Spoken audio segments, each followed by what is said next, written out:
ایک دور تھا جب ہم خیبر پختونخوا میں صرف اور صرف خودکش دھماکے دیکھتے تھے، بارود دیکھتے تھے، گولیاں دیکھتے تھے. پھر وہ دور ختم ہوا، لیکن یہ 22 سال مسلسل ایک پورا ہمارا جنریشن تعلیم سے محروم رہا ہے، چاہے وہ ہماری بہنیں ہوں، چاہے ہمارے بھائی ہوں. پھر 2018 سے لے کر 2022 تک ہم نے امن دیکھا. عمران خان صاحب کی حکومت تھی، پاکستان کے لیے پالیسیز بن رہی تھی، پاکستانیوں کے لیے پالیسیز بن رہی تھی. امن آیا ہوا تھا، خوشحالی تھی، ترقی ہو رہی تھی، جی ڈی پی گروتھ کر رہا تھا، امپلائمنٹ بڑھ رہی تھی، غریب کا احساس تھا اس حکومت میں. لیکن بدقسمتی سے جو فیصلہ ساز ہیں اور منصوبہ ساز ہیں، انہوں نے فیصلہ کیا بند کمروں میں بیرونی سازش کے ذریعے اندرونی غداروں کے ایما پر ایک جمہوری حکومت کا پانسا پلٹا گیا. پھر 2022 سے لے کر آج تک مسلسل پاکستان دن بدن خراب ہوتا جا رہا ہے. جو جی ڈی پی گروتھ 2022 میں ہم نے 6.1% پر چھوڑا تھا، آج وہ 3% پر رہ گیا ہے.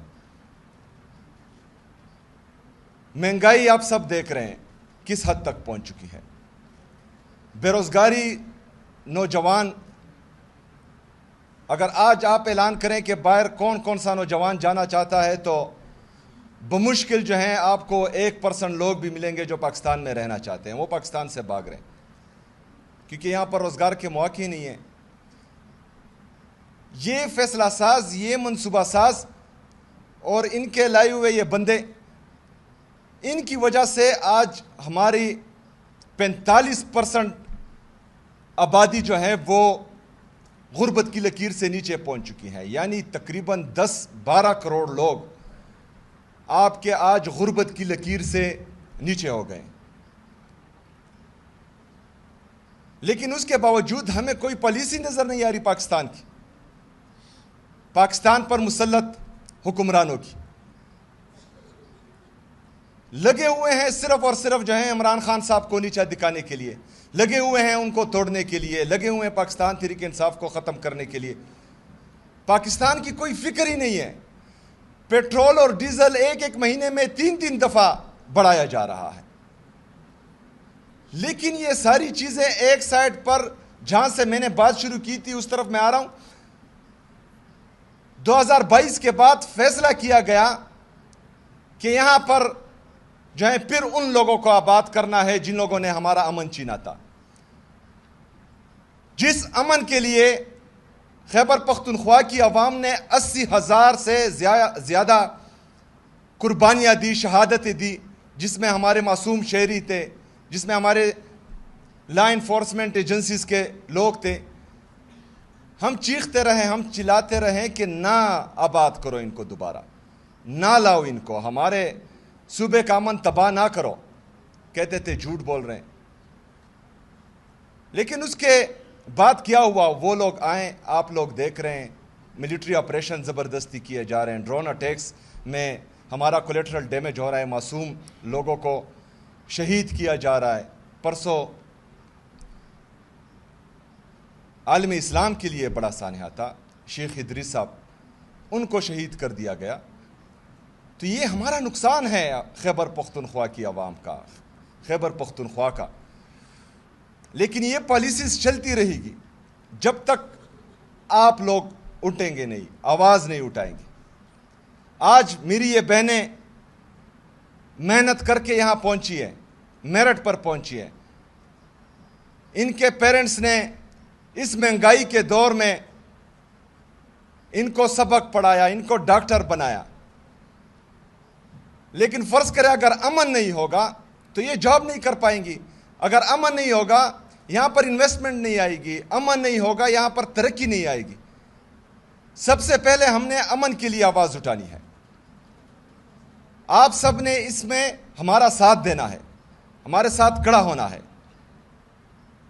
میری یہ ذمہ داری ہے کہ میں انشاءاللہ تعالی ہماری ان بہنوں کا خیال رکھوں گا، اور میں آپ سے وعدہ کرتا ہوں کہ انشاءاللہ تعالی جس طرح ابھی میں نے آتے ہی 2400 ڈاکٹرز کو بھرتی کا اعلان کیا ہے، اور انشاءاللہ وہ میرٹ پر ہوگا، جس میں کیپیبلٹی ہوگی، جو میرٹ پر آئے گا انشاءاللہ تعالی اس کی بھرتی ہوگی، جو میرٹ پر نہیں آئے گا وہ رہ جائے گا۔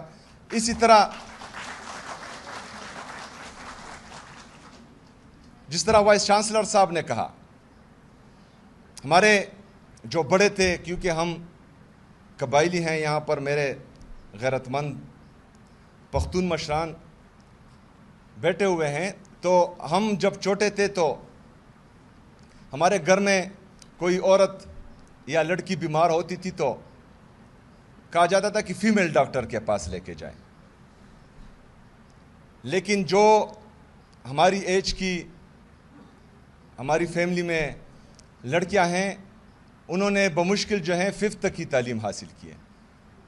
تو پھر جب ہم بڑے ہوئے تو ہم یہ کہتے تھے کہ مطلب جب لڑکی بیمار ہوتی ہے تو آپ کہتے ہیں کہ ان کو فیمیل ڈاکٹر سے علاج کروائیں، تو کیوں وہ فیمیل ڈاکٹر کسی کی بہن نہیں ہے، کسی کی بیٹی نہیں ہے؟ تو اسی لیے آپ سب نے، ہماری یہ جو بہنیں ہیں، جس طرح وائس چانسلر صاحب نے کہا کہ ان کو گھر میں نہیں بٹھانا، ان کو آپ نے جاب کے لیے اگر فرض کرے رشتہ بھی ہو، جس طرح وائس چانسلر صاحب نے کہا، یہ میں نہیں کہہ رہا، یہ وائس چانسلر صاحب کے الفاظ ہیں کہ ان کے ہسبینڈ سے آپ نے لکھ کر لینا ہے کہ انہوں نے جاب کرنی ہے۔ تو اگر فرض کریں آپ لکھ لیں تو پھر جو ہے حکومت کی ذمہ داری ہے کہ ان کو انشاءاللہ تعالی جاب بھیجے گی۔ یہ کیوں ضروری ہے؟